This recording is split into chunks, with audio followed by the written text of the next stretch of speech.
अस्सलाम वालेकुम दोस्तों।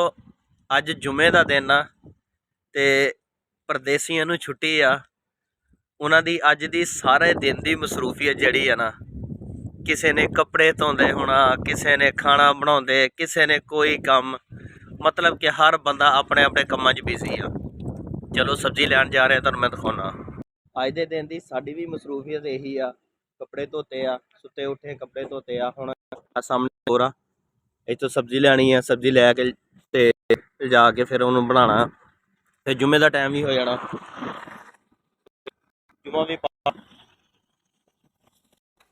ਚਲੋ ਲੈਨੇ ਆ। ਆ ਸਾਹਮਣੇ ਸਟੋਰ ਆ। ਇਸ ਟਾਈਮ ਤਾਜ਼ਾ ਸਬਜ਼ੀ ਆਉਂਦੀ ਹੈ ਸੁਬਾਹ ਨੂੰ ਨਾ 9 ਵਜੇ, ਤੇ ਸਾਨੂੰ ਕੀ ਮਿਲਦਾ ਇੱਥੋਂ ਤੇ ਫਰੈਸ਼ ਸਬਜ਼ੀ ਆ।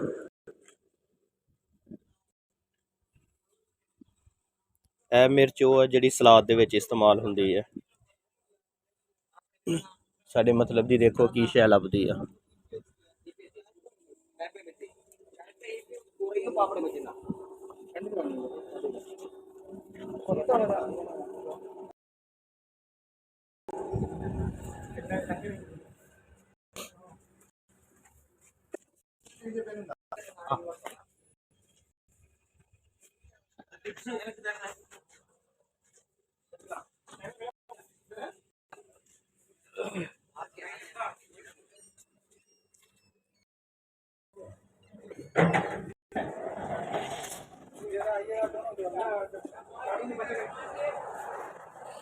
दोस्तों ਇਹ भिंडी है, ਇਹ 1 दिनार ਦੀ किलो।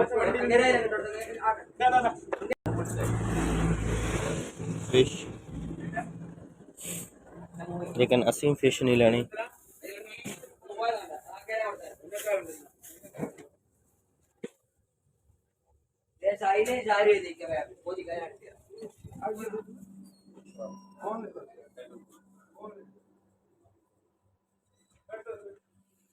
अज बाहर गर्मी बहुत आ ते बाहर रुकना भी बहुत मुश्किल आ। मैं तो सोचता हूँ ना यार, जेडे बाहर ड्यूटियां करते हैं, जिन्हों की काम ही बाहर आ, वो गरीब किस तरह गुजारा करते होंगे। लेने हैं जी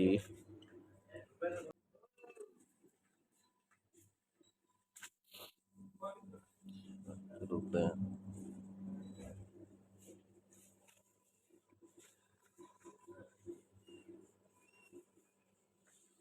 दोस्तों करेला क्या है, लेकिन भर के बनाने वाला नहीं है। लेकिन मैनू जड़ा पसंद है ना, वो करेला भर के जड़ा बनया होया ना, उत्ते धागा वलिया होवे, ओए होए होए होए, ओहदा जड़ा मज़ा आंदा ना, कमाल ही है। लेकिन ए जड़े करेले आ भर के पकाने वाले नहीं है। देखो ना छोटे छोटे आ, वड्डे भी है लेकिन वड्डे ज़्यादा नहीं है। इस तो मजबूरन नहीं फिर भर के नहीं पकने है। कोई होर शै देखते हैं, पसंद आ गई ठीक, नहीं तो फिर करेले ले जाने हैं।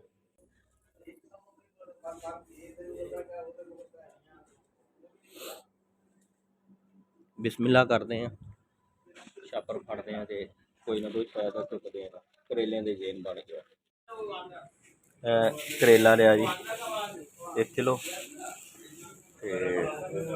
ये वास्ते लेने चिकन बनाने करेला गोश्त। देखते हैं भैया, अगर सानू फ्रैश चिकन मिल जाता इतों तो, लेकिन है तो बहुत मुश्किल, क्योंकि फ्रैश चिकन जड़ा जिस टाइम भी आता ना, सुबह सुबह ही आवाम लै जाती चुक के, लेकिन फ्रैश चिकन जड़ा ना नहीं है, फ्रैश चिकन नहीं है।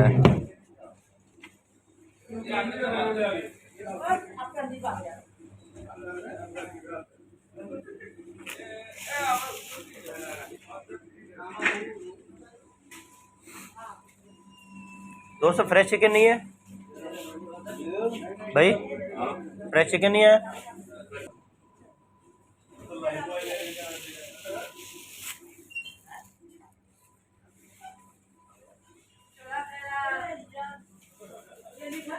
ਬਸ ਦੋਸਤੋ ਸਾਨੂੰ ਚਾਹੀਦੇ ਟਮਾਟਰ, ਤੇ ਟਮਾਟਰ ਬੜੇ ਫਰੈਸ਼ ਆ, ਜ਼ਬਰਦਸਤ ਬਿਹਤਰੀਨ ਕਿਸਮ ਦੇ। ਅੱਛਾ ਇੱਕ ਚੀਜ਼ ਆ, ਸੁਬਹ ਸਬਜ਼ੀ ਆਉਂਦੀ ਹੈ ਨਾ, ਤੇ ਅਸਲ 'ਚ ਬਾਹਰ ਪਈ ਹੁੰਦੀ ਆ, ਫਿਰ ਉਹ ਜਿਸ ਟਾਈਮ ਰੱਖਦੇ ਆ ਨਾ, ਤੇ ਜਿੱਥੇ ਦਿਲ ਕਰਦਾ ਉੱਥੇ ਰੱਖ ਦਿੰਦੇ ਆ, ਫਿਰ ਬਾਅਦ ਦੇ ਵਿੱਚ ਆਪਣੀ ਤਰਤੀਬ ਦੇ ਨਾਲ ਜਿੱਥੇ ਉਹਨਾਂ ਨੂੰ ਬੈਸਟ ਲੱਗਦਾ ਜਾਂ ਜਿੱਥੇ ਉਹਦੀ ਜਗ੍ਹਾ ਬਣਾਈ ਹੁੰਦੀ ਉਹਨੇ ਉੱਥੇ ਫਿਰ ਰੱਖਦੇ ਆ। ਟਮਾਟਰ ਬਹੁਤ ਜ਼ਬਰਦਸਤ ਆ, ਸੁਬਹਾਨ ਅੱਲਾ।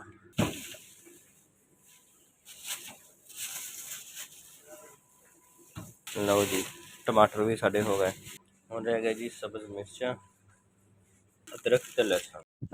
ਅਲਹਮਦੁਲਿਲਾ ਜਿਹੜਾ ਸਮਾਨ ਲੈਣਾ ਸੀ ਸਮਾਨ ਲੈ ਕੇ ਤੇ ਵਾਪਸ ਜਾ ਰਹੇ ਹਾਂ। ਜਾ ਕੇ ਹੁਣ ਇਹਨੂੰ ਬਣਾਉਂਦੇ ਆ, ਫਿਰ ਜੁਮੇ ਦਾ ਟਾਈਮ ਵੀ ਹੋ ਜਾਣਾ, ਜੁਮਾ ਵੀ ਪੜ੍ਹਨਾ। ਜੁਮੇ ਤੋਂ ਬਾਅਦ ਫਿਰ ਇਨਸ਼ਾਅੱਲਾ ਖਾਣਾ ਛਾਣਾ ਖਾਵਾਂਗੇ। ਆ ਦੇਖੋ ਸਮਾਨ ਜਿਹੜਾ ਸੀਗਾ ਸਾਰਾ ਲੈ ਲਿਆ, ਤੇ ਬਾਕੀ ਮਿਲਦੇ ਆ ਅੱਗੇ ਜਾ ਕੇ, ਫਿਰ ਬਣਾਉਂਦੇ ਆ। ਬਣਾਉਣ ਵਾਲਾ ਫਿਰ ਤੁਹਾਨੂੰ ਦਿਖਾਉਂਦੇ ਆ। ਤੇ ਪਰਦੇਸੀ ਲੋਕ ਆਏ ਸਾਰੀ ਯਾਰ ਛੁੱਟੀ ਹੁੰਦੀ ਹੈ, ਸਾਡੀ ਛੁੱਟੀ ਸਾਰੀ ਦਿਹਾੜੀ ਇਹਦੇ ਵਿੱਚ ਇਸੇ ਕੰਮਾਂ 'ਚ ਹੀ ਲੰਘ ਜਾਂਦੀ ਆ। ਸਿਰਫ ਸਾਨੂੰ ਇੱਕ ਛੁੱਟੀ ਦਾ ਖੁਸ਼ੀ ਹੁੰਦੀ ਆ। ਅੱਛਾ ਯਾਰ ਬਚਪਨ ਤੋਂ ਲੱਗ ਕੇ ਨਾ ਹੁਣ ਤੱਕ ਸਾਨੂੰ ਹਮੇਸ਼ਾ ਨਾ ਅੱਜ ਤੱਕ ਜੁਮੇਰਾਤ ਦੀ ਖੁਸ਼ੀ ਰਹੀ ਆ। ਇੱਕ ਦਿਨ ਐਸਾ ਹੀ ਰਿਹਾ ਕਿ ਜਿਹੜੀ ਸਾਨੂੰ ਖੁਸ਼ੀ ਰਹੀ ਉਹ ਹੈਗਾ ਜੁਮੇਰਾਤ ਦਾ, ਤੇ ਅੱਜ ਤੱਕ ਸਾਨੂੰ ਜੁਮੇਰਾਤ ਦੀ ਖੁਸ਼ੀ ਰਹੀ। ਉਹ ਇਸ ਤੋਂ ਮਦਰਸੇ ਪੜ੍ਹਦੇ ਹੁੰਦੇ ਸੀ, ਉਦੋਂ ਵੀ ਜੁਮੇਰਾਤ ਦੀ ਛੁੱਟੀ ਹੁੰਦੀ ਸੀਗੀ, ਤੇ ਹੁਣ ਕੰਮ ਕਰ ਰਹੇ ਆ ਤੇ ਹੁਣ ਵੀ ਜੁਮੇ ਦੀ ਛੁੱਟੀ ਹੁੰਦੀ ਆ, ਤੇ ਜੁਮੇਰਾਤ ਨੂੰ ਆਖਰੀ ਡਿਊਟੀ ਹੁੰਦੀ ਆ। ਜੁਮਾ ਛੁੱਟੀ ਕਈ ਦਾ ਯਾਰ ਰੈਸਟ ਕਰਾਂਗੇ। ਮਿਲਦੇ ਆ ਥੋੜੀ ਦੇਰ ਬਾਅਦ ਫਿਰ ਇਨਸ਼ਾਅੱਲਾ, ਬਸ਼ਰਤੇ ਜ਼ਿੰਦਗੀ। ਯਾਰ ਦੁਬਾਰਾ ਫਿਰ ਸਟੋਰ ਤੇ ਜਾਣਾ ਪੈ ਗਿਆ, ਸਬਜ਼ੀਆਂ ਲਈਆਂ, ਇੱਕ ਸਬਜ਼ੀ ਮੈਂ ਉੱਥੇ ਛੱਡਿਆ ਆ। ਚੱਲਦੇ ਹੁਣ ਦੁਬਾਰਾ ਉਹਨਾਂ ਕੋਲੋਂ ਸਬਜ਼ੀ ਲੈਣੇ ਆ, ਤੇ ਫਿਰ ਚੱਲ ਕੇ ਬਣਾਉਣੇ ਆ। ਬੰਦਾ ਭੁੱਲ ਵੀ ਤਾਂ ਜਾਂਦਾ ਨਾ। ਸਬਜ਼ੀ ਪਤਾ ਕਿਹੜੀ ਸੀਗੀ, ਤੁਹਾਨੂੰ ਦਿਖਾਣਾ ਮੈਂ। ਚਲੋ ਦੇਖ, ਆਲੂ ਸਬਜ਼ੀਆਂ ਦੇ ਸਟੂਡੈਂਟ ਕੁਛ ਲੈ ਗਿਆ, ਉੱਥੇ ਜਾ ਕੇ ਜਾਣ ਲੱਗਾ ਭੁੱਲ ਗਿਆ, ਦੇਖ ਇੱਥੇ ਪਏ ਸੀਗੇ। ਹੁਣ ਆ ਕੇ ਇਹਨਾਂ ਕੋਲ ਦੁਬਾਰਾ ਲੈ ਕੇ ਚੱਲਾਂ। ਬਹੁਤ ਅੱਛੇ ਬਈ ਯਾਰ ਇੰਡੀਆ ਨਾ, ਲੇਕਿਨ ਦੇ ਦਿੰਦੇ ਆ, ਭੁੱਲ ਜਾ ਕਦੀ ਨਹੀਂ ਉਹਨਾਂ ਨੇ ਕੀਤੀ ਇਸ ਤਰ੍ਹਾਂ।